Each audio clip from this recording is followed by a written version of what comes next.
પશ્ચિમ બંગાળની ભવ્ય જીત બાદ ગુજરાતની ધરતી પર અને જેમની કર્મભૂમિ વડોદરા રહી છે એવા દેશના યશસ્વી અને જેમનું વૈશ્વિક નેતૃત્વ સ્વીકાર્ય થયું છે એવા માન્ય નરેન્દ્રભાઈ એ પધારી રહ્યા છે.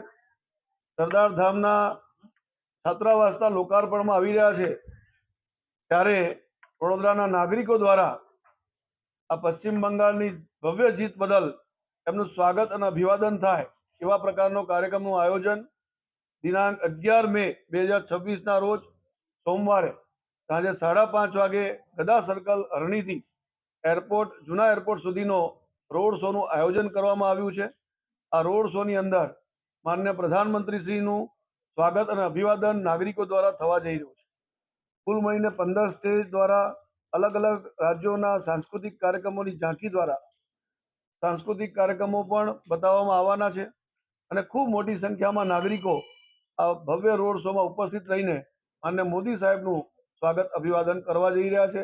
હું આપના માધ્યમથી નગરજનોને અપીલ કરું છું કે આપણે સૌ આવીએ અને મોદી સાહેબનું આવતીકાલે રોડ શોમાં ભવ્ય સ્વાગત અને અભિવાદન કરીએ. ધન્યવાદ. આવા જ વધુ સમાચારો જોવા માટે સબસ્ક્રાઇબ કરો અમારી YouTube ચેનલને અને જોડાયેલા રહો Facebook, Instagram અને Twitter પર.